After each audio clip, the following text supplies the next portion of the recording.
কোন উপায়ে, কোন সিস্টেমে আমরা বরকত অর্জন করতে পারবো, এমন একটি গুরুত্বপূর্ণ টপিকস নিয়ে আজকে আমরা আমাদের আলোচনা শুরু করতে যাচ্ছি।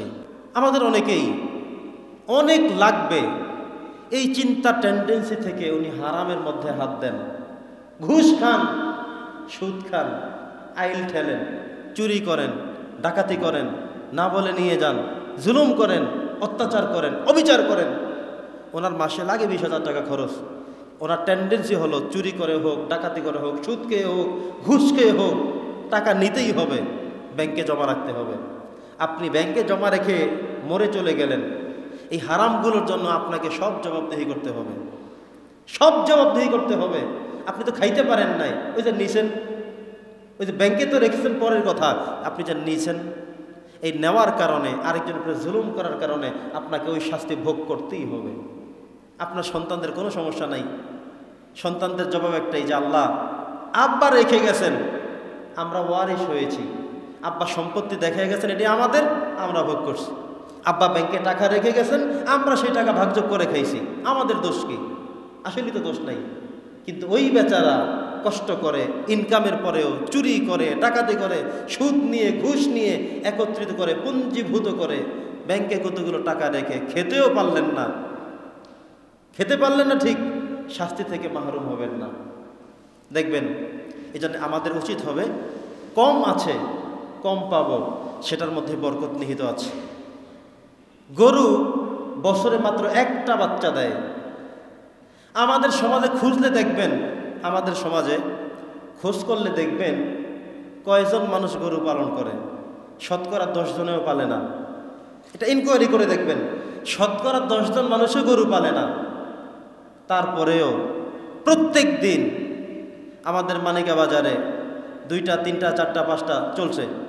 আপনাদের বোরহানগঞ্জে, বোরহানউদ্দিনে, পুরো ভোলা জেলায়, সমগ্র বাংলাদেশে, সারা পৃথিবীতে প্রতিনিয়ত হালাল প্রাণী হিসেবে জবাই চলছে। কোরবানির সময়ে এমন মানুষ খুব কমই থাকে যারা গোশত খেতে পারে না। পুরো বাংলাদেশ নয়, সমস্ত মুসলিম কান্ট্রিগুলোতে কোরবানের নামে আল্লাহর বিধান পালন করতে গিয়ে জবাই করে থাকেন। এত জবাই করার পরেও, এত বিক্রি করার পরেও ওই দিন পত্রিকায় দেখলাম আরও যেন কত লক্ষ পশু বিক্রি হয়নি, রয়ে গেছে। বিক্রেতারা নিয়ে আসছে বাজারে, একটা কাউন্ট হয়তো সংখ্যা, দেখা গেল তারা ফেরত নিয়ে গেছে, বিক্রি করতে পারে নাই। টার্গেট ছিল কোরবানে বিক্রি করবে, কিন্তু কাঙ্ক্ষিত দাম না পাওয়ার কারণে আবার নিয়ে গেছে। কত লক্ষ যেন এখনো বিক্রি হয়নি। বছরে মাত্র একবার বাচ্চা দেয়, শুধু একটা দেয়। মাত্র 5-7% লোক গরু পালন করে, তাতেও এত বরকত। আর কুকুর দেখবেন প্রত্যেকটি বাজারে বাজারে, বাড়িতে বাড়িতে, গ্রামে গঞ্জে কুকুরের অভাব নাই। বাচ্চা দেয় 5টা, 7টা, কিন্তু আপনি গণেন তো কয়টা কুকুর আছে? একদম একটা আদম, মানে কুকুর শুমারি গণা দেন, শুরু করেন যে কয়টা কুকুর আছে, দেখবেন নাই, কোথায় গেছে? মানে হলো আল্লাহ তাআলা এটাই বুঝিয়েছেন কুকুর হারাম, এটার মধ্যে বরকত নাই। 5টা, 7টা বাচ্চা দেওয়ার পরেও বছর শেষে এসে আপনি যোগ করে ভালো একটা অংশ মিলাতে পারবেন না। গরু হালাল হওয়ার কারণে, গরু বছরে একবার বাচ্চা দেওয়া সত্ত্বেও দেখা গেল যে সমগ্র পৃথিবীর সব মানুষেরা প্রতিনিয়ত গরু খেয়ে, কোরবানের সময় গরু খেয়েও তারপরে অসংখ্য গণিত গরু এখনও বিক্রি করতে পারেনি, রয়ে গেছে। সুবহানাল্লাহ পড়বেন না? তার মানে হলো আমরা বুঝতে পারলাম সহজে হালালের মধ্যে বরকত আছে, হারামের মধ্যে বরকত নাই। আপনি 10,000 টাকা ইনকাম করবেন, ব্যাস, দ্যাটস এনাফ। এই 10,000 টাকা দিয়েই আপনার চাল কিনবেন, ছোট মাছ কিনবেন, ডাল কিনবেন, আলু কিনবেন, 2-4 পদ শাক কিনবেন, খান, দেখবেন চলে গেছে। অত্যন্ত সুখে শান্তিতে আছেন, 2টা ওষুধও লাগবে না, কিচ্ছু লাগবে না, শান্তি আর শান্তি। আর যেই মানুষটার 1 লক্ষ টাকা ইনকাম করার পরেও তিনি আরও ঘুষের টাকা, চুরির টাকা, ছিনতাইয়ের টাকা, রাহাজানির টাকা, চাঁদাবাজির টাকা, মানুষের উপরে জুলুম করা টাকা একত্রিত করে দেখবেন 2 লক্ষ টাকা ইনকাম করলেও মাস শেষে তিনি আরও ঋণ থেকে যাচ্ছেন। তার দেনাটা আল্লাহ তাআলা আবার উল্টাইয়া দেন, তিনি 2.5 লক্ষ টাকা ব্যয় করতে হচ্ছে। এই জন্য আমরা সবসময় থাকবো হালালের সাথে। কিসের সাথে? হালালের সাথে। হালালে বরকত আছে, হারামে কখনোই বরকত নেই। সম্মানিত সুধী, আহজাব যুদ্ধের সময় নবী করিম সাল্লাল্লাহু আলাইহি সাল্লাম পরীক্ষা খনন করছিলেন, গর্ত করছিলেন সাহাবায়ে কেরামদেরকে নিয়ে। অসংখ্য সাহাবী, অগণিত সাহাবী, ওনারা সবাই কাজ করছেন। তো এই যে আহজাব যুদ্ধ, যে আহজাব নামক স্থানে অনুষ্ঠিত হয়েছিল, তার পাশেই হজরতে জাবের রাদিয়াল্লাহু তাআলা আনহুর বাড়ি ছিল। জাবের রাদিয়াল্লাহু তার স্ত্রীকে বললেন, শোনো, আল্লাহর রাসূল মুহাম্মদ সাল্লাল্লাহু আলাইহি সাল্লাম এই যে আহজাবের যুদ্ধের জন্য একটা পরীক্ষা খনন করছে, অনেক ক্লান্ত হয়ে গেছেন। বিশ্বনবী তো আমাদের বাড়ির পাশে কখনো আসেননি, কিংবা ভবিষ্যতেও আসবেন না। যে কোনো একটা কারণে আমাদের বাড়ির পাশে আছেন। আমাদের একটা বকরি ছাগল আছে, ওটা জবাই করে কিছু রুটি তৈরি করে নবীজিকে দাওয়াত করে খাওয়াই।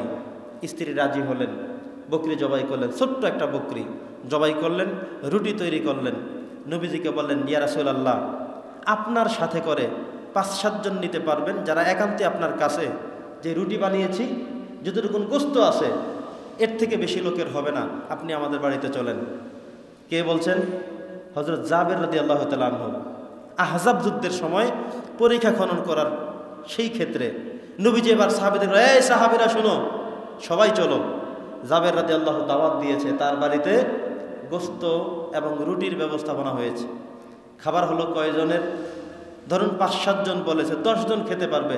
ছোট্ট একটা খাসি, কিছু রুটি। তো নবী করিম সাল্লাল্লাহু আলাইহি সাল্লাম সাহাবীদেরকে বলেন, সাহাবীরা সবাই চলো। ওইদিকে জাবের রাদিয়াল্লাহুর কলিজার মধ্যে কামড় দিয়েছে যে ইন্না লিল্লাহ। হলো কি? আমি বললাম হুজুরকে 5-7 জন, উনি শত শত সাহাবী সবাইকে নিয়ে রওনা করলেন। এখন বাড়িতে গিয়ে তো আর থাকার জায়গা নাই, দাঁড়ানোর জায়গা নেই, বসার জায়গা তো নাই। জাবের রাদিয়াল্লাহুর স্ত্রী রাগ করলেন যে কি করলেন আপনি? আল্লাহ রাসূলকে বুঝিয়ে বলেননি? তিনি বললেন, আমি নবীজিকে একা একই বলেছি। এরপরে নবীজি সবাইকে নিয়ে নবীজি বলেন, জাবের এখানে আসো, টেনশনের কোনো কাজ নাই। তুমি যতটুকুন খাবার আমাদের জন্য তৈরি করেছো অতটুকুন খাবার নিয়ে আসো, আমার কাছে আসো, বাকি ব্যবস্থাপনা আমরা করছি। নবীজি সাহাবীদেরকে বললেন, সবাই কাতার দিয়ে সুন্দর করে বসে যাও। সবাই বসে গেলেন। নবীজি জাবের রাদিয়াল্লাহুকে বলেন, এখানে আসো। এই যে উপরে একটি সরা দিয়ে রেখেছো ঢাকনা, এই ঢাকনা উঠাবা না, ঢাকনা ঢাকনার মতোই থাকবে। চক্ষু দিয়ে ভিতরে তাকাবা না, শুধু একটু ছোট্ট ফাঁক করবে, সেটা দিয়ে হাত দিয়ে শুধু দিতে থাকো, বিসমিল্লাহ বলে এখান থেকে দেওয়া শুরু করো। নবীজি তাদের সাথে থাকলেন, তারা রুটি দিল। প্রত্যেককেই 2-3টা করে রুটি দিচ্ছেন একজনে, আরেকজনে এসে গোস্তগুলো দিচ্ছেন। দেখা গেল শেষ পর্যন্ত সবাইকে দেওয়া শেষ হলো। সুবহানাল্লাহ। অগণিত সাহাবী, শতাধিক সাহাবী সবাই পেলেন। সর্বশেষ নবীজি বলেন, জাবের কি বুঝলে? এবার তুমি বিসমিল্লাহ বলে মুখের সরাটা সরাইয়া দেখো কি অবস্থা। তিনি বললেন, মুখ সরিয়ে বলেন, ইয়া রাসূলুল্লাহ, ইয়া হাবিবাল্লাহ, আল্লাহর কসম করে বলেছি, যতটুকুন গোস্ত আমি এনেছি এখনো পাতিলের মধ্যে ততটুকুন গোস্ত রয়ে গিয়েছে। সুবহানাল্লাহ। যত পিস রুটি আমি এনেছি, ঢাকনা সরিয়ে দেখে তত পিস রুটি এখনো রয়ে গেছে। নবীজি বলেন, এবার তুমি বসো, তুমি খাও, আমাকে দাও, বাকিগুলো তোমার স্ত্রীকে ঘরে পৌঁছে দাও। সুবহানাল্লাহ। এটা কেন হলো? বরকত। এটা কিভাবে হয়েছে? বরকত। এই বরকতটা দেন কে? আল্লাহ তাআলা। নবীজিকে বিভিন্ন সময় বিভিন্ন সাহাবায়ে কেরাম বিভিন্ন প্রয়োজনে খাটাতেন, দোয়া করতে বলতেন। একবার বৃষ্টি হয় না, সাহাবেরা বলছেন, ইয়া রাসূলুল্লাহ, জুমার দিনে ইয়া রাসূলুল্লাহ দোয়া করে দেন, কোনো বৃষ্টি নাই, আমাদের প্রচণ্ড কষ্ট হচ্ছে, আর পারছি না থাকতে। নবীজি আল্লাহর কাছে এমন করে দোয়া করলেন, আল্লাহ তুমি আমাদের বৃষ্টিতে সিক্ত করে দাও। সাথে সাথে বৃষ্টি শুরু। নামাজ পড়ে যে বাড়িতে যাবেন, সবাই ভিজে, বৃষ্টির মধ্যে ভিজে বাড়িতে গেছেন। 1 সপ্তাহ লাগাতারে বৃষ্টি চলছে, থামাথামি নাই কোনো। পরের সপ্তাহে এসে বলছে, ইয়া রাসূলুল্লাহ, আজকে দোয়া করে যেন বৃষ্টি থেমে যায়। নবীজি আবার বলেন, ইয়া আল্লাহ, বৃষ্টির যতটুকুন প্রয়োজন ছিল আমাদের হয়ে গেছে, এবার তুমি তোমার রহমতের আলোকে বৃষ্টি বন্ধ করে দাও। সাথে সাথে বৃষ্টি বন্ধ হয়ে গেল। সুবহানাল্লাহ। এটা কেন হয়েছে? বরকত। সবাই বলেন, এটা কেন হয়েছে? বরকতের জন্য। হযরতে আবু হুরায়রা রাদিয়াল্লাহু তাআলা আনহুর জীবন থেকে ছোট্ট একটু ঘটনা। আবু হুরায়রা রাদিয়াল্লাহু তাআলা আনহুকে তার মা উম্মে জামিল তিনি নবীজির কাছে নিয়ে এসেছেন। এনে বললেন, ইয়া রাসূলুল্লাহ, ইয়া হাবিবাল্লাহ, আপনার কাছে প্রত্যেকটি মানুষই তো কিছু না কিছু নিয়ে এসেছে, কিন্তু আমি এমন এক হতভাগা মহিলা, এমন এক দরিদ্র মহিলা, এমন এক অসহায় মহিলা, আমি আপনার জন্য কিছুই আনতে পারলাম না। তো আমার মনে দুঃখ না রেখে আমার যে কোলে সন্তানটা আছে, 2 বছরের সন্তানকে কোলে নিয়ে এসেছি, এই সন্তানটাকে আমি আপনার জন্য দিয়ে যেতে চাই। ও আপনার একজন ছোট্ট খাদেম হবে। খোয়াই দিমুকা ইয়া রাসূলুল্লাহ, আপনার ছোট্ট খাদেম হিসেবে আমি আপনার সমীপে অর্পণ করতে চাই। নবীজি সে আপনার জুতা ঠিক করে দিবে, আপনার ফিকদানে নিয়ে সাথে সাথে হাঁটবে, মাঝে মধ্যে আপনার প্রয়োজনে পানি এনে দেবে, সে সব করবে। একজন ছোট্ট খাদেম হিসেবে আপনার সাথে থাকুক, আপনি রেখে দেন। নবীজি রেখে দিলেন এবং তার মা বললেন, ইয়া রাসূলুল্লাহ আমাদের জন্য একটু দোয়া করে দেন। নবীজি হাত তুলে আনাস রাদিয়াল্লাহু জন্য দোয়া করলেন, আল্লাহুম্মা বারিক, আনাসের জন্য দোয়া করতেছেন, ফি মালিহি ওয়া বারিক ফি ওয়ালাদিহি, আল্লাহ তুমি তার সম্পত্তির মধ্যে বরকত দিয়ে দাও, সন্তানের মধ্যেও বরকত দিয়ে দাও। ইতিহাস থেকে পাওয়া যায় তার সন্তান ছিল সর্বমোট ৮০ জন, ৭৮ জন ছিল পুত্র সন্তান, 2 জন ছিল কন্যা সন্তান। সুবহানাল্লাহ, এত সন্তান কিভাবে হলো? আর তো কারো হলো না। ওই যে নবীজি দোয়া করছেন, আল্লাহুম্মা বারিক ফি মালিহি ওয়া ওয়ালাদিহি, তুমি তার সম্পত্তির মধ্যে আর সন্তানের মধ্যে বরকত দিয়ে দাও। শুধু সন্তানের দোয়া করলে বিপদ হতো, এত সন্তান খাওয়াতেন কিভাবে? সাথে দোয়া করলেন তার সম্পত্তির মধ্যেও দাও। অন্যান্য মানুষের খেজুর গাছে বছরে মাত্র একবার খেজুর হতো, আর উনি পেতেন একাধিকবার। এই খেজুর পেরে শেষ করে আবার নতুন করে খেজুর ধরতো। আমাদের গ্রামে এমন হলে আমরা কি বলি যে 12 মায়া ফল বলি না? দেখবেন কাঁঠালের তো সিজন এখন, আমের খন্দ এখন, কিন্তু এরপরেও দেখবেন 2-3 মাস পরে আবারও আম গাছে ফুল করে কোনো কোনো জায়গায় আম ধরে ফেলছে, কাঁঠাল ধরে ফেলছে। আপনি তখন কি বলবেন? 12 মায়া ফল বলি না আমরা? কিন্তু মূল কথা হলো এটা আল্লাহর একটা বরকত, আল্লাহর পক্ষ থেকে বরকত। আপনাকে বছরে 2 বার দিচ্ছেন, 3 বার দিচ্ছেন, আল্লাহ রহমত হিসেবে, বরকত হিসেবে আপনাকে দিচ্ছেন।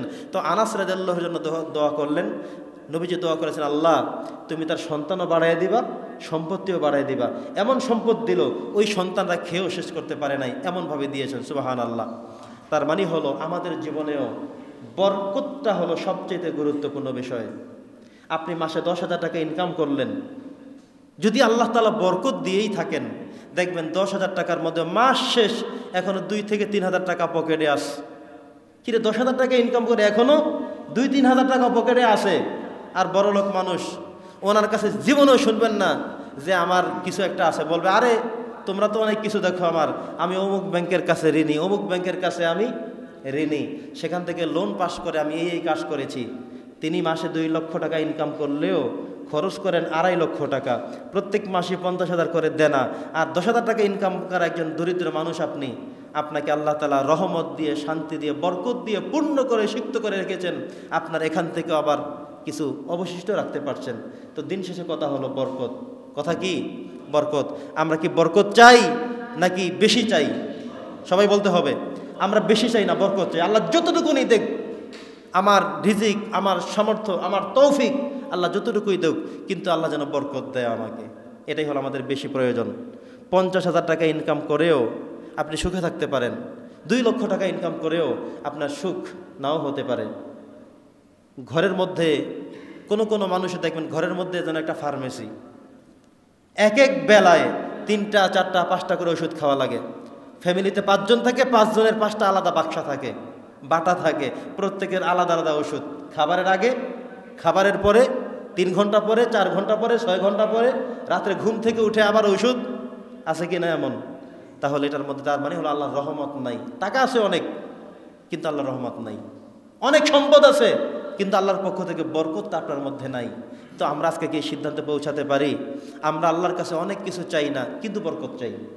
আমাকে আল্লাহ যেমন রেখেছেন, আমি কম পাবো, কম ইনকাম হবে, কোনো সমস্যা নাই, কিন্তু সেখানেই, সেটার মধ্যেই আমি আল্লাহর রহমত চাই, আমি আল্লাহর পক্ষ থেকে বরকত চাই। এটা কি আপনারা একমত? আল্লাহ তাআলা আমাদের সবার জীবনের মধ্যে, হায়াতের মধ্যে, সব কিছুর মধ্যে বারাকাত দান করুক। পড়ছি আল্লাহুম্মা আমিন।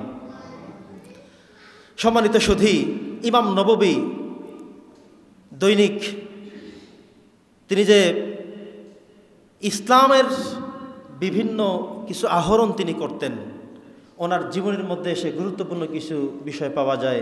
দেখুন, আজকে আপনারা এখানে জুমাতে এসেছেন, আজকে 1 ঘন্টা আপনারা হয়তো আলোচনা শুনবেন, হয়তো 40 মিনিট আলোচনা শুনবেন। এই 40 মিনিট আলোচনা শুনতে গিয়ে দেখবেন আপনারা সবাই কেমন যেন বিভোর হয়ে গেছেন। মনে হয় আর কিচ্ছু লাগবে না, যারা 1 ঘন্টা বল শুনছি, আর কি লাগবে? আর লাগবে না আমার কিছুই। মনে হয় যেন এরপরে গিয়ে খেয়ে দেয়ে ঘুম। আজকে মনে অনেক কিছু পেরে গিয়েছেন, অনেক কিছু করে ফেলেছেন, অনেক কিছু শিখে গিয়েছেন, এমন মনে হবে আমাদের কাছে। কিন্তু ইমাম নববী তিনি বলেছেন, আমি দৈনিক নবীজির সময়ে 10টা হালাকায় বসতাম, 10টা মজলিসে বসতাম, যেখানে প্রত্যেকটাই কোরআন সুন্নাহ থেকে আলোচনা হতো। আমি প্রত্যেকটা মজলিসে যেতাম, আলোচনা শুনতাম। আমাদের সমাজে কিছু মানুষ এমন আছে দেখবেন, এই অঞ্চলে যত মাহফিল হবে প্রত্যেক মাহফিলেই যাবে, কোনোটা বাদ নাই। সন্ধ্যার পরে কে বলবে, এশারের পরে কে বলবে, প্রধান বক্তা কে হবে, উনি শুধু খবর রাখেন যে মাহফিল কয় তারিখে। এই সন্ধ্যার পর থেকে একেবারে রাত 10টা 11টা 12টা পর্যন্ত উনি মাহফিল শুনছেন। আছেন না এমন? আর আমরা শুধুমাত্র কিছু মানুষ খেয়াল রাখি শেষ দিন কবে, শেষ দিন কবে সেই ডেটটা আমাকে বলবা। এরপরে সেই দিন গিয়া হয়তো মাহফিলে গেলাম, এরপরে বাদাম ক্রয় করে কিছু বুট টুট কিনে মোটামুটি এক কর্নারে বসে কিছু কথা শুনে আবার চলে যাই। বক্তা সুবিধার না, আসলেন শেষ দিন কিন্তু বক্তা সুবিধার না। আর ওই যে লোক আসরের পরেও ওয়াজ শুনে, সন্ধ্যার পরেও শুনে, ওনার কাছে কোনো খারাপ লাগে না, কিন্তু আপনার কাছে খারাপ লাগে কেন? আপনার কাছে সহ্য হয় না কেন? আপনার ভিতরে আছে কি সমস্যা, কোথায়? চিকিৎসা করেন। আপনার ভিতরে কিছু প্রবলেম আছে, যার কারণে দেখবেন হাজার মানুষ বসে আছে, ওই দিক থেকে 5-6 জন উঠে চলে যায়, ওনাদের ভালো লাগে না। আল্লাহর কোরআনের কথা বললে ভালো লাগবে না, এটা তো হতে পারে না। কথা বোঝেন নাই? তার মানে আপনার আধ্যাত্মিক চিকিৎসার প্রয়োজন। আপনি ওয়াজ যে ভালো লাগে না, ওই চিকিৎসার আপনার আগে বেশি প্রয়োজন। ওই চিকিৎসা করলে তারপরে ওয়াজ প্রধান বক্তার না, ওই সন্ধ্যার পরে একটু ভালো লাগবে। কারণ আপনার ভিতরে যে মেশিন ওয়াজ শোনার রিসিভ করার জন্য ওইটা ড্যামারেজ হয়ে গেছে। ইসলামের কথা শুনতে মন চায় না। মাঝে মধ্যে দেখি যদি ইমাম সাহেব হুজুর অথবা খতিব সাহেব হুজুর বা বক্তা সাহেব আমার দোষের কথাগুলো ওয়াজের মধ্যে বলেন, তখন অনেক সময় মারতেও যাই, স্টেজে উঠে যায়, মাহফিল বন্ধ করে দেয়, করে কিনা বলেন? তার মূল বিষয় কি? তার ভিতরে অন্তরটা প্রস্তুত না। এই জন্যে তিনি শুনবে না তো পরের কথা, করতেও দিবে না ওয়াজ। এমনটা না যে ঠিক আছে আমার ভালো লাগে না চলে যাই, কিছু আছে ভালো তো লাগে না, ওয়াজও করতে দিব না। কি ঠিক আছে কথা? সম্মানিত সুধী, তো বলেছিলাম ইমাম নববী দৈনিক 10টা মাহফিলে, জলসায়, মজলিসে উপস্থিত হয়ে তিনি তাদের কথাগুলো রিসিভ করতেন, শুনতেন, নিতেন। ইবনে জারির আত-তাবারি ওনার জীবনী থেকে এসেছে যে উনি তার জন্মের দিন থেকে শুরু করে মৃত্যুর দিন পর্যন্ত এত পরিমাণে বই লিখেছেন। এই বইয়ের পৃষ্ঠা যদি আপনি দৈনিক কত বছর বেঁচে ছিলেন, প্রত্যেক বছরকে 365 দিয়ে ভাগ করা হলে দেখা গিয়েছে যে দৈনিক তিনি 80 পৃষ্ঠা লিখেছেন। সুবহানাল্লাহ, এত বিশাল বিস্তৃতি তিনি কিতাব লিখে গিয়েছেন। এই যে আমরা মোটা মোটা কিতাব দেখি, পড়ি, পাই, দেখি, এই সমস্ত কিতাবগুলো যারা লিখেছেন, আরে আমরা তো দৈনিক 80 পৃষ্ঠা পড়তেও পারি না। আপনি 4-5 পৃষ্ঠা পড়লে মনে হয় অনেক কিছু হয়ে গেছে। এক পারা কোরআন শরীফ মাত্র 20 পৃষ্ঠা, তাতেও পড়তে পারি না। যদি পড়তেই পারি ওই দিন হুঁশ নাই আর, আরে বারা বলিস না কথা, এক পারা পড়ছি আজকে। কথা বোঝেন নাই? এক পারার মধ্যেই তো হাফেজরা তারাবিতে পড়েন, উনি সেই তারাবি 20 রাকাত নামাজ পড়ে, উনি সেই দিন আর হুঁশ নাই। এটা বলতে বলতে শেষ যে তারাবি 1 রাকাতও সারি নাই, মাত্র এক পারা পড়লেন যেখানে 20 পৃষ্ঠা। আর ওই লোকটা দৈনিক লিখেছেন 80 পৃষ্ঠা। কি পরিমাণে করেছেন? তার মানে হলো তিনি পারার পিছনে আল্লাহর রহমত ছিল, বরকত ছিল, এছাড়া আর কোনোভাবে এটি সম্ভব না। সুবহানাল্লাহ পড়েন। সম্মানিত সুধী, আসুন আমরাও তো জীবনে বরকত চাই, চাই না?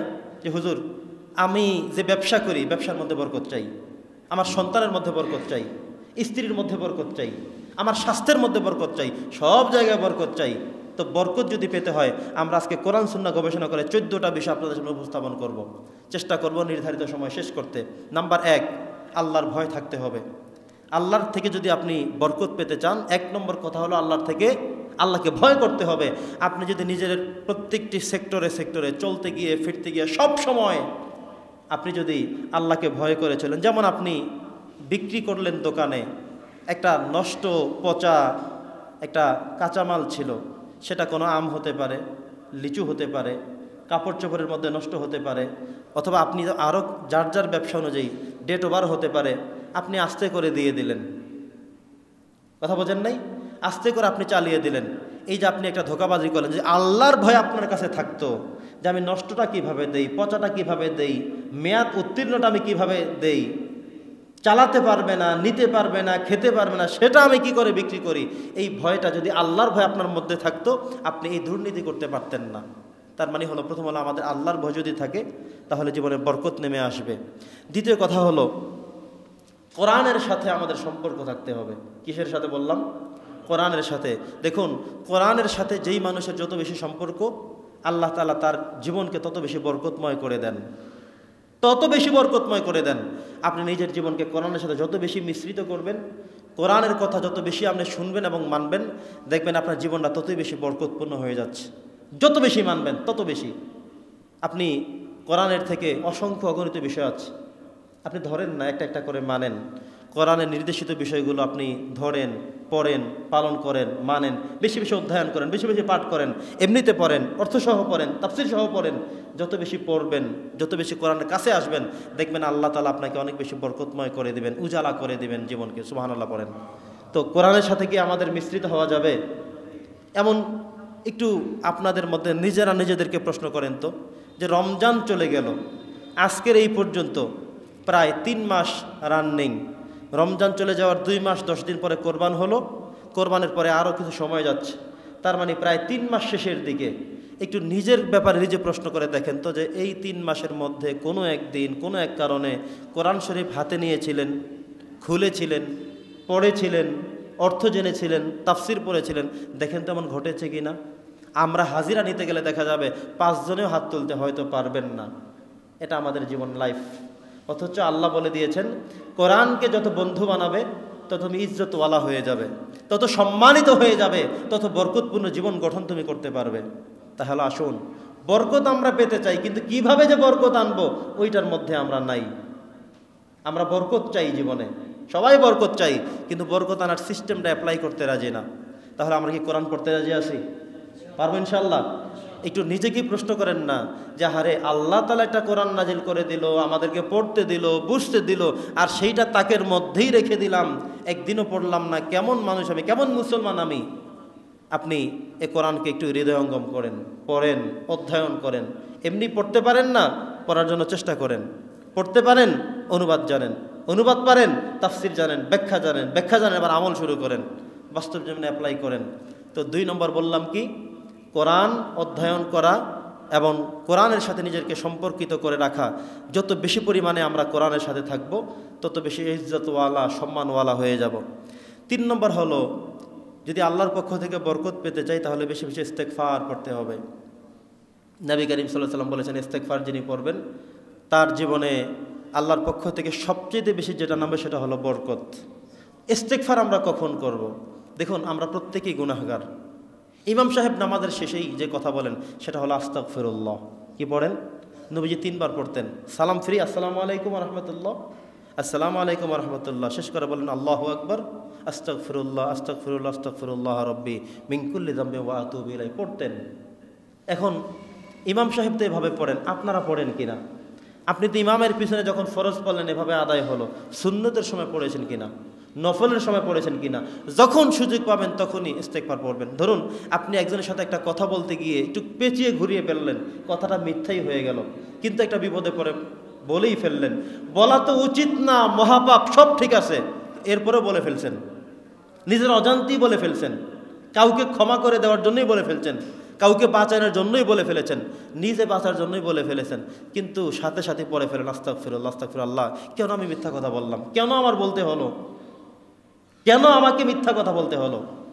এই সিদ্ধান্ত যদি আপনি নিয়ে বাস্তবায়ন করতে পারেন, জীবনে কখনোই কোনো প্রয়োজনে, কোনো কারণে মিথ্যা বলবো না, দেখবেন নিজের জীবন থেকে অর্ধেক সমস্যা দূরীভূত হয়ে সমাধান হয়ে যাবে, আপনি সুখী মানুষ হয়ে যাবেন, অর্ধেক চলে যাবে। শুধুমাত্র মিথ্যা বলবেন না, দ্যাটস এনাফ। একটা আমল আপনি করেন। নবীজির কাছে এক সাহাবী এসে বলেন, ইয়া রাসূলুল্লাহ, আমি আপনার কাছে এসেছি শুধুমাত্র একটা ওসিয়ত চাই, একটা নসিহত করবেন, আর কিচ্ছু মানবো না। নবীজি চিন্তা করে তার দিকে লক্ষ্য করে বললেন, তুমি মিথ্যা বলবা না, তবে 1 সপ্তাহ পর আবার এসে আমার সাথে দেখা করবা। লোকটি চলে গেলেন ঠিক, কিন্তু লোকটির মধ্যে তো অনেক দোষ ছিল। লোকটি চিন্তা করলেন 1 সপ্তাহ পর যেহেতু আবার হাজিরা দিতে হবে, তো উনি রাত্রিবেলা চুরি করতে রওনা করলেন। পথের মধ্যে মনে পড়লো, নবীজি তো একটা ওসিয়ত করেছেন, 1 সপ্তাহ পর যেতেও বললেন। যাওয়ার পরে যদি জিজ্ঞাসা করে চুরি করছো কিনা, তখন তো মিথ্যা আর বলতে পারবো না। নবীজির সামনে বলবো চুরি করছি, এটা আবার কেমন হয়? আমি কি তাহলে থাকি? এটা করলো না, ফিরে আসলো। উনি জেনা করার একটা অভ্যাস ছিল, রওনা করলেন। মনে পড়লো, নবীজি যদি জিজ্ঞাসা করে ফেলেন যে জেনা করছো কিনা, বলবো কি আমি? সেখান থেকেও ফেরত আসলেন। এরপরে নামাজের রক্ত একের পর এক চলে যাচ্ছে। মনে পড়লো, নবী যদি জিজ্ঞাসা করেন নামাজ পড়ছো কিনা, বলবো কি, মিথ্যা তো বলতে পারবো না। তাহলে নামাজও শুরু করে দিল। এক সপ্তাহ পরে দেখা গেল পাক্কা মুসল্লি হয়ে নবীজির সামনে গেলেন, সুবহানাল্লাহ। নবীজি বললেন, ইয়া রাসূলুল্লাহ, ইয়া হাবিবাল্লাহ, কি এক মেডিসিন দিয়ে দিলেন, এক মেডিসিনে সব রোগ পরিষ্কার হয়ে গেছে। একটা মাত্র আমল আমি করেছি, আমার সব দূর হয়ে গেছে। আমি চিন্তাই করতেছি, যেইটা করতে যাই মনে পড়ে নবীজি আমাকে জিজ্ঞাসা করলে বলবো কি। কোনো আমল যখন ছেড়ে দেই বারবার মনে আসে, নবীজি প্রশ্ন করেন নামাজ পড়ছো কিনা, পর্দা করো কিনা, হালাল খাও কিনা, হারাম ধরো কিনা, তখন আমি বলবো কি, এই চিন্তা করতে করতে আমি পুরো মুসল্লি হয়ে গেছি, সুবহানাল্লাহ। তাহলে একটা আমলও মানুষকে অনেক বদলে দিতে পারে। এজন্য আমরা যদি সিদ্ধান্ত নিই যে মিথ্যা বলবো না, দেখবেন জীবনের থেকে অর্ধেক ঝামেলা মুক্ত হয়ে গেলাম। আমি সৎ পথে চলবো, হক পথে চলবো, যেটাই করব কোনো যৌক্তিকতার কারণ নিয়েই করব। কেউ জিজ্ঞাসা করলেও বলবো এই কারণে করছি আমি, কিন্তু করব অন্যায়, অন্যায় ঢাকতে গিয়ে আবার বলবো মিথ্যা, তাহলে আমি তো পাপ একটা করে সেটাকে মিশ্রের জন্য আবার বললাম মিথ্যা, আবার সেটাকে ঢাকতে আবারও মিথ্যা। একটা পাপ আপনাকে মিথ্যার পরে মিথ্যার আশ্রয় নিতে শেখায়। আর আপনি যখন অ্যাকুরেটলি থাকবেন, দেখবেন যে আপনি সত্যর পথে অটল অবিচল থাকবেন। আপনি আর কোনো মিথ্যার আশ্রয় নিতে হবে না, অন্যায় করতে হবে না। আল্লাহ তাআলা আমাদের আমল করার তৌফিক দান করুন। তো বলছিলাম 3 নম্বরের কথা, সেটা হলো ইস্তেগফার করতে হবে বেশি পরিমাণে। প্রত্যেকেই যেহেতু গুনাহগার, শুধুমাত্র দিবস আসলেই তখন করবে এটা না। আপনি একটু মিথ্যা বলে ফেলছেন, সাথে সাথে আস্তাগফিরুল্লাহ পড়ে ফেলেন। আপনার থেকে একটা আমল ছুটে গেছে, সাথে সাথে আস্তাগফিরুল্লাহ পড়েন। একজন মহিলা আপনার সামনে দিয়ে গেছে, আপনি জানেন এটার পর্দার বিধান লঙ্ঘন হচ্ছে, আপনি তাকিয়েছেন, গুনাহ হয়েছে, এই যে দেখেই ফেলছেন, দেখতে চান না, এরপরেও দেখেছেন, এরপরেও মনে করেছেন অন্যায় হয়ে গেছে, সাথে সাথে পড়েন না আস্তাগফিরুল্লাহ। একজন কাস্টমার দোকানে আসছে, আপনি কিনা হলো 200 টাকা, বলেন 250 টাকা কিনা, 300 টাকা নিচে বিক্রি করবো না, বিক্রিও করলেন, কিন্তু এরপরে মনে উঠল আয় হায় আমি তো মিথ্যা কথা বললাম। এখন কি করবেন? সাথে সাথে পড়েন আস্তাগফিরুল্লাহ। ক্ষমা করবেন কে? যেন প্রত্যেক দিন করবেন না, প্রত্যেক দিন মিথ্যা বলবেন আর প্রত্যেক দিন আস্তাগফিরুল্লাহ পড়বেন, এটা না। অন্যায় বশত হয়ে গেলে, ভুল বশত হয়ে গেলে, বেখেয়ালে হয়ে গেলে, সে সময়গুলোতে আমরা যেন নিজেকে সেভ রাখি। কিছু হলেই আস্তাগফিরুল্লাহ, ইস্তেগফার। কিচ্ছু হয় নাই, তবুও নামাজ শেষে নবীজি পড়তেন সালাম ফিরিয়েই একবার আল্লাহু আকবার, 3 বার আস্তাগফিরুল্লাহ, আস্তাগফিরুল্লাহ, আস্তাগফিরুল্লাহ রাব্বি মিন কুল্লি যামবি ওয়া আতুবু ইলাইহি, এরপর আল্লাহুম্মা আনতাস সালাম ওয়া মিনকাস সালাম তিনি পড়তেন। তাহলে নবীজি কি প্রত্যেকদিন গুনাহ করত? না। তবুও তিনি প্রতিনিয়ত নামাজ শেষ করার পরেই মনে করতেন, আল্লাহ আমার নামাজ যেভাবে পড়া দরকার ছিল, কোনো জায়গায় কোনো ত্রুটি হয়ে গেল কিনা জানি না, তবু ইস্তেগফার করে নিলাম। ইস্তেগফারটা কিন্তু একটা আমল, একটা আমল। ইস্তেগফারের অর্থ এটা না যে অনেক গুনাহ করছে উনি। কোনো মানুষ যদি আস্তাগফিরুল্লাহ পড়ে, তার মানে কি তার গুনাহ থাকতে হবে? আপনি মিথ্যা কথা বললেই কি খালি আস্তাগফিরুল্লাহ? এমনিতেও আস্তাগফিরুল্লাহ পড়বেন। আস্তাগফিরুল্লাহ মানে কি আমি আল্লাহর কাছে ক্ষমা চাই, এমনিতেও ক্ষমা চাই, সব সময় ক্ষমা চাই, দোষ না করেও ক্ষমা চাই। এটাই হলো আস্তাগফিরুল্লাহর ফজিলত। সুবহানাল্লাহ পড়েন। আপনি খালি দোষ করবেন তারপরেই আস্তাগফিরুল্লাহ পড়বেন, এইটা না, এইটার নাম ইস্তেগফার না। শুধুই পড়বেন, এমনিতেও পড়বেন। নিজের অতীতের কিছু স্মৃতি মনে উঠছে, কিছু দোষের কথা মনে উঠছে, ওইটার মনে ওঠার সাথে সাথে আস্তাগফিরুল্লাহ পড়েন। এমনি চুপচাপ করে বসে আছেন, তখন আস্তাগফিরুল্লাহ পড়েন। এটা একটা জিকির, এটা একটা তাসবিহ, এটা একটা আমল আপনি করেন, আল্লাহ তাআলা জীবনকে বরকতময় করে দেবেন। 4র্থ নম্বর হলো সুন্নাহগুলোকে মেনে চলা। নিজের জীবন যদি বরকতময় করতে হয়, সুন্নাহগুলো পালন করেন। দেখুন, আমরা অনেকেই অনেক সুন্নাহ জানি, আমি আপনাকে হাতে ধরে দেখাতে পারবো শত শত সুন্নত রয়েছে, আপনি 10টাও পালন করেন না। আপনার খাবারের মধ্যে সুন্নত নাই, হাঁটার মধ্যে সুন্নত নাই, নামাজের মধ্যে সুন্নত নাই, টুপির মধ্যে সুন্নত নাই, দাড়ির মধ্যে সুন্নত নাই, জামার মধ্যে সুন্নত নাই, পায়জামার মধ্যে নাই, ঘুমের মধ্যে নাই, সর্বত্র সুন্নত। নবীজি যেই কাজগুলো যেভাবে করেছেন সব সুন্নত, কিন্তু আপনি অন্তত 2-4টাও তো আমল করতে পারেন, ওগুলো আপনি করবেন না। তো করবেনটা কি? যখনই মরবেন ওই সময় হুজুররা বা স্থানীয় যারা সবাই মিলে বিসমিল্লাহি ওয়া আলা মিল্লাতি রাসূলিল্লাহ, রাসূল তোমার কাছে দিয়ে গেলাম। নিজের জীবনকে যদি বরকতময় করতে হয়, বরকত পাইতে হয়, শুরুতে বলছিলাম না সংজ্ঞার মধ্যে যে আমাদের জীবনে বরকতটা বেশি প্রয়োজন। 2 লক্ষ টাকা ইনকাম করার পরেও ওইটার মধ্যে যদি আল্লাহর বরকত না থাকে, ওই 2 লাখ টাকা আমার দরকার নাই। ইনকাম করলাম 2 লক্ষ টাকা, কিন্তু আমার স্ত্রী হসপিটালে, ছেলে একটা কথা শুনে না মাদকাসক্ত, আরেকটা মেয়ে একজনের সাথে বের হয়ে অপকর্ম করছে, মানুষ আমার কাছে বিচার দিচ্ছে, 2 লক্ষ ইনকাম করে জরিমানা দিয়ে, হসপিটালের বিল দিয়ে, ঔষধ দিয়ে, অসুস্থতা কাতরিয়ে 2.5 লক্ষ টাকা মাস শেষে আমার বিল আসছে, ওই 2 লক্ষ টাকা আমার দরকার নাই। আর 10,000 টাকা মাত্র ইনকাম করলাম, কিন্তু মাস শেষে 2-3 হাজার টাকা আরও থেকেও গেল। সন্তান কথা শুনে, স্ত্রী কথা শুনে, কোনো ওষুধ লাগে না, কোনো গ্যাস্ট্রিক নাই, আলসার নাই, ডায়াবেটিস নাই, প্রেশার নাই, কোনো সমস্যা নাই, চলছি আল্লাহর রহমত নিয়ে। এই জীবনটাই আমার বেশি প্রয়োজন, ঠিক কিনা বলেন? তাহলে আমাদের কি বেশি অর্থ করে টাকা পয়সা দরকার, নাকি অল্পের মধ্যে হলে আল্লাহর রহমত দরকার? কোনটা? আল্লাহর রহমতটা আমাদের বেশি প্রয়োজন। ভালো করে বুঝেন।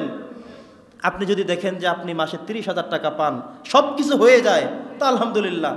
আপনি আবার আরেকখানে হাত বাড়ান কেন?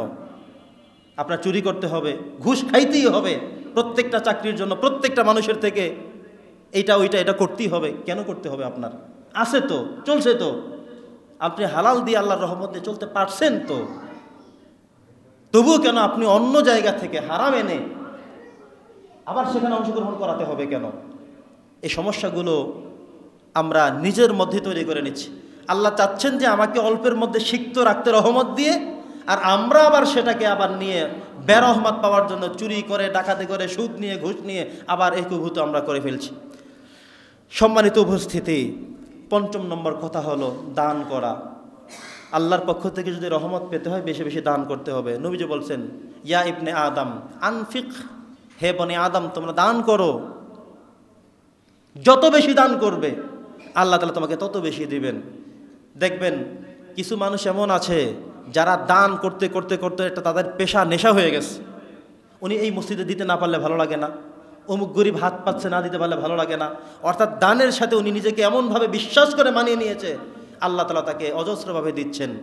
উনিও মানুষকে দেয়, ঠিক বিপরীতে আল্লাহ তাকে দিচ্ছেন। আল্লাহ কি বলছেন? ইয়া বানি আদম আনফিক, বানি আদম তুমি দান করো। যে দান করবে আমি আবার তাকে দেব, অজস্রভাবে দেব।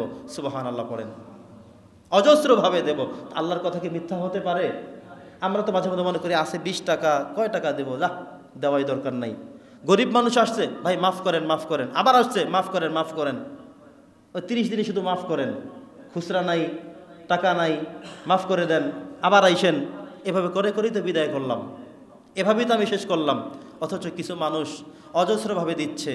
ঠিক আল্লাহ যখন দেখলেন তার এই বান্দা তার প্রতি বিশ্বাস রেখে, ভরসা রেখে শুধু দিয়েই যাচ্ছেন, আল্লাহ তাআলা উল্টোভাবে তাকে আবার দিচ্ছেন। কিছু মানুষকে আপনি দেখবেন যে ওনারা দিতে পারলেই খুশি, শুধু দেয় শুধু দেয়। কিছু মানুষ এটাই তাদের নিজের নেশা পেশা করে নিয়েছে, কারণ সে বিশ্বাস যে করেছে ওই বিশ্বাসটা আল্লাহ গ্রান্টেড করে নিয়েছে যে লোকটা যত বেশি দেয় আমি তাকে তত বেশি দেওয়া দরকার। সুবহানাল্লাহ। আর আমরা যারা দেই না, আল্লাহ বোঝেন যে ওরে দেওয়াও দরকার নাই, কারণ দেওয়ার আগে 10 বার চিন্তা করে, তাহলে আমি আবার 15 বার চিন্তা করব, ওকে দেওয়াই দরকার নাই।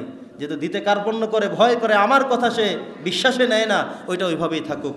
এই জন্য আমাদেরকে বেশি বেশি পরিমাণে দান করতে হবে। যত বেশি দান করব আল্লাহর পক্ষ থেকে রহমত পাবো, মনে থাকবে ইনশাল্লাহ। 6ষ্ঠ নম্বর কথা হলো, আমরা যদি আল্লাহর পক্ষ থেকে বরকতপূর্ণ জীবন পাইতে চাই তাহলে আমাদেরকে সততার বিকল্প কিছু নাই। সত্য বলতে হবে, সর্বদা সত্য বলতে হবে। আপনি যা কিছুই করেছেন, আসামের কাঠ গড়েও দাঁড়িয়েছেন, সেখানেও আপনি সত্য কথা বলেন। হাদিসের মধ্যে এসেছে আসসিদকু ইউনজি, সত্য মানুষকে মুক্তি করে, ওয়াল কিযবু ইউহলিক, আর মিথ্যা মানুষকে ধ্বংস করে। আমরা সত্য বলতে চাই, আমার যা হয় হোক, আমি তো অন্যায় করেছি, স্বীকার করব না কেন? স্বীকার যেহেতু আমাকে করতেই হবে, অন্যায় করব কেন? আমি যেহেতু একজন ইমানদার দাবি করি, মিথ্যা বলবো কেন? আমি নিজেকে সত্যবাদী বলি, আমি তো দাবি করছি, মিথ্যা তো আমার কাছে প্রশ্নই আসতে পারে না। এই জন্য যত বেশি সত্য বলবো তত বেশি জীবনকে উজালা করে, বরকতপূর্ণ করে, রহমতপূর্ণ করে আমাদেরকে সিক্ত করে রাখবেন কে? আল্লাহ তাআলা। এজন্যে আমরা সত্যের সাথে সবসময় নিজেদেরকে আবৃত করে রাখবো, আমরা যেন কখনোই ছেড়ে না যাই। এরপরে কৃতজ্ঞতা প্রকাশ করা। আমরা অনেকেই কৃতজ্ঞতা প্রকাশ করতে কার্পণ্য করি, কুণ্ঠাবোধ করি। অথচ আল্লাহর কথা হলো, যদি তুমি তোমার স্ত্রীর মাধ্যমে কোনো ফায়দা পেয়ে থাকো, তাকে একটা থ্যাঙ্কস জানাও যে স্ত্রী আমি তোমার প্রতি কৃতজ্ঞ, ভাই আমি তোমার কাছে কৃতজ্ঞ, বাবা আমি তোমার কাছে কৃতজ্ঞ। অনেক বাবারা তার সন্তানের কাছে কৃতজ্ঞ। কেন? সন্তান বাবার জন্য এমন কিছু করছে, বাবা মন থেকে দোয়া করে এবং কৃতজ্ঞতা প্রকাশ করে যে আমার সন্তান আমার জন্য এই করেছে, সন্তান আমাকে হজ করিয়েছে, সন্তান আমাকে আমার সব কিছু দেখছে, সন্তান আমাকে এখন আর কষ্ট দেয় না, সে আমার সব কিছু দেখে। বাবা তার সন্তানের প্রতি কৃতজ্ঞ, সন্তান তার বাবার প্রতি কৃতজ্ঞ যে বাবা তার জীবনের উজাড় করে দিয়ে সমস্ত ইনকাম, সমস্ত শ্রম বিনিময় সন্তানের জন্য করে সন্তানকে মানুষ হিসেবে তৈরি করেছে। সন্তান বাবার প্রতি কৃতজ্ঞ, স্ত্রী স্বামীর প্রতি কৃতজ্ঞ, স্বামী স্ত্রীর প্রতি কৃতজ্ঞ। আমরা বান্দা হিসেবে আল্লাহর কাছেও পড়েন কৃতজ্ঞ। সুবহানাল্লাহ পড়েন। আল্লাহ বলছেন লা ইন শাকারতুম লা আযীদান্নাকুম, যদি তোমরা আমার নেয়ামতের কৃতজ্ঞতা প্রকাশ করো তাহলে আমি লা আযীদান্নাকুম, লামে তাকিদ নুনে সকিলা দর ফেলে মুস্তাকবিল মারুফ, আরবি গ্রামার অনুযায়ী দুইটা শর্ত দিয়ে তাকিদ দিয়ে আপনি যদি একটা করেন ডবল করে আল্লাহ তাআলা বাড়াইয়া দেবেন। সুবহানাল্লাহ। আমরা অনেক সময় কৃতজ্ঞতা করতে চাই না, কৃতজ্ঞতা আমরা বুঝি না। এমন হয় না, আপনি এখন ক্ষমতায় আছেন, এর আগে যিনি ক্ষমতায় ছিল তিনি যদি আপনার কোনো উপকার করে থাকেন একটু কৃতজ্ঞতা দেন না। আপনি এখন আছেন, আপনি কারোর জন্য করছেন, সে আপনাকে কৃতজ্ঞতা দিতে হবে তো, না দিলে তো আল্লাহ বেজার হবেন যে ওই লোকটা এমন এক বিপদের সময় আমার এই উপকার করছে, আমি তার প্রতি কৃতজ্ঞ। আমার বাবা আমার প্রতি এই করেছেন, আমি কৃতজ্ঞ। অমুক একজন ভাই, সে আমার কেউ না, কিন্তু সে আমার জন্য এই কাজগুলো করেছে, আমি তার প্রতি কৃতজ্ঞ। অনেক সময় আমরা তো স্বীকার করি না। যখন স্বীকার করি না, আল্লাহ বলছেন ওয়ালা ইন কাফারতুম, যদি তোমরা অস্বীকার করো তাহলে ইন্না আযাবি লাশাদীদ, আমি কিন্তু ওই মাত্রা আরও বাড়াইয়া দেব। যারে দূরে কে আমার কি আসছে, আমার টাকা পয়সা সম্পদ যা দেখো সব নিজের কষ্ট করছি, আমি সব কষ্ট করে করেছি। ভাই আপনি যতটুকু কষ্ট করেছেন আপনার থেকে হাজার গুণ কষ্ট বেশি করেও আরেকজনে ইনকাম করতে পারে না, এতটুকু কাছে দাঁড়িয়ে যেতে পারে নাই। আরেকজন অনেক কিছু করছে কিন্তু আগুনে পুড়ে সব শেষ হয়ে গেছে। তার মানে হলো আপনি একেবারে সব নিজের জন্য নিয়েন না।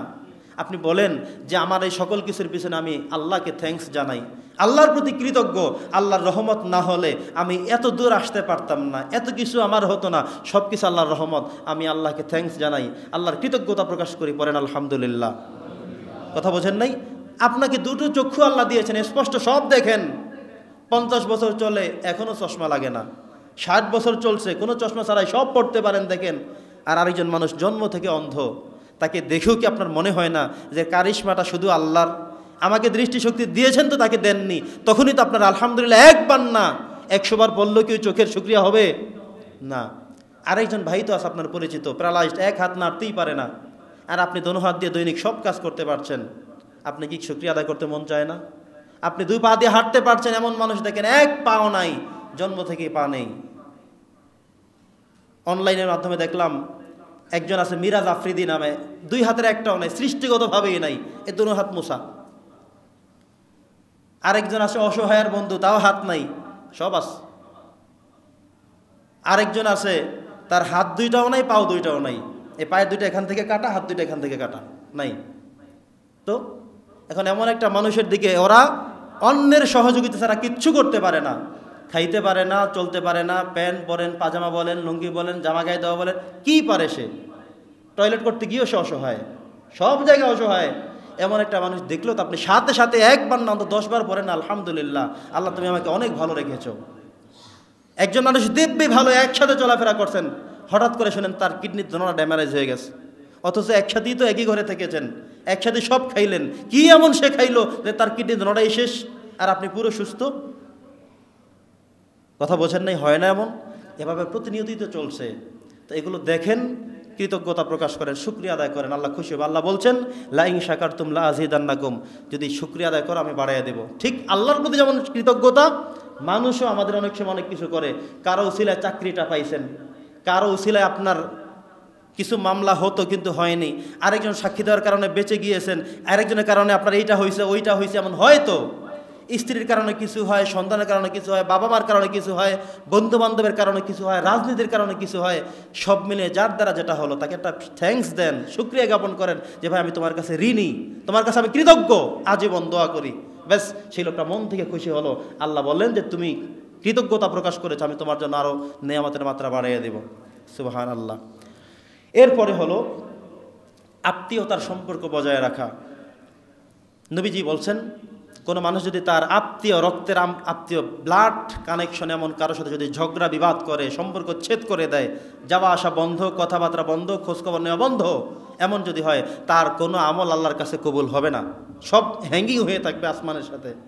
এই জন্য আত্মীয় স্বজন যারা আছেন, হয়তো তাদের গিয়ে দেখাশোনা করেন বা ফোনে খোঁজখবর নেন অথবা যে কোনোভাবে রিলেশন বজায় রাখেন, কিন্তু আপনি রাগ করে, গোসা করে, ভাইয়ের সাথে কোনো দেখা নাই, বাবার সাথে কথা বলে না, মার সাথে কোনো কথা নাই, বাড়ি যায় না, এমন আছে কিছু হতভাগা সন্তান। এমনটা করা যাবে না। যদি এমন করা হয়, থাকতে পারে অনেক সম্পদ, দেখতে পারেন 5 লক্ষ টাকা ইনকাম করেন মাসে, কিন্তু মাস শেষে দেখা যাবে যে আপনি এমন অশান্তি, হসপিটালের বেডে আপনার মাসের পর মাস চলে যাচ্ছে, প্রত্যেক দিন কুকুরের মতো দৌড়াচ্ছেন, ডায়াবেটিস বলে, রাস্তায় রাস্তায় দৌড়াচ্ছেন, এইটা করেন সেইটা করেন, শেষ নাই। প্রত্যেক দিন ইনসুলিন নিতে হচ্ছে, এই সমস্যা ওই সমস্যা আছে না? কিছু হলেই প্রেশার বেড়ে যায়, এই গোস্ত খেতে পারেন না, ওইটা পারেন না, সেইটা পারেন না। আপনি শান্তিতে আছেন কোথায়? কিন্তু আরেকজন রিক্সাওয়ালা সারাদিন রিক্সার হ্যান্ডেল চেপে কষ্ট করে, দেখা যায় 700 টাকা ইনকাম করেছে, ও এমন এক ঘুম দিবে আপনি তাকে দেখে হিংসা করবেন, হারে এই ঘুম যাইতে আমার 700 টাকার ঔষধই খাওয়া লাগে, তারপরে ঘুম। আর ওই লোক 700 টাকা ইনকাম করে সব কিছু খেয়ে দেয়, আরামসে ঘুমায়। তার মানে হলো আমার বরকতটা এখানে প্রয়োজন ছিল, সবচেয়ে বেশি প্রয়োজন ছিল বরকত। তাহলে আমরা আত্মীয় স্বজনের সম্পর্কটা অক্ষুণ্ণ রাখবো, আল্লাহ খুশি হবেন, আমাদেরকে বরকত দিয়ে ভরপুর করে দেবেন। সম্মানিত শুধু বরকত যদি পেতে হয়, আরেকটি কথা হলো, খুব সকালে আমরা ঘুম থেকে উঠে ফজরের নামাজ জামাতে পড়ব, তারপরে আমরা আর ঘুমাবো না। আগে ভাগে ঘুমাতে যাওয়া, নবীজি কি করতেন? নবীজির জীবনে এমনও পাওয়া গেছে, এশারের নামাজের আগেই খেয়ে ফেলেছেন, নামাজ শেষ করে ঘুমিয়ে গিয়েছেন, ফজর থেকে উঠেছেন, এরপর আর ঘুমান নাই। আমাকে মাঝে মধ্যে কেউ ফোন দেন, চেষ্টা করি আমলটা করতে, যেহেতু ফজর এসে আবার আমার বাজার মসজিদে ইমামতি করে পড়াতে হয়, তা আমি আগে ভাগে ঘুমিয়ে যাই, এশারের নামাজ পড়ে বাসায় গিয়ে খেয়ে ঘুমিয়ে যাই। কেউ রাত্র 9:30টায় ফোন দিয়ে আমাকে পায় না, 10টায় ফোন দিয়ে পায় না, এত তাড়াতাড়ি ঘুমান। আমার তো 2টার আগে ঘুমই আসে না। যারা বলেন 12টার আগে তো ঘুমাই না, 2টার আগে ঘুম আসে না, কিভাবে ঘুমান? যে 12টায় তো ঘুমান, ওঠেন কয়টায়? এই 8টায় উঠি। কথা বোঝেন নাই তো? ফজরের নামাজ, কথা কি বুঝতেছেন? উনি 12টায় ঘুমায়, 1টায় ঘুমায়, 2টায় ঘুমায়, অনেক বড় লোক, অনেক কিছু উনি। আচ্ছা ভালো কথা, ফজরের নামাজ কোথায়? এই সময় আর অ্যান্সার নাই। তো এটা না, ফজরের নামাজের পরে যে বাতাস, নবীজি বলেছেন এটা হলো রহমতের বাতাস।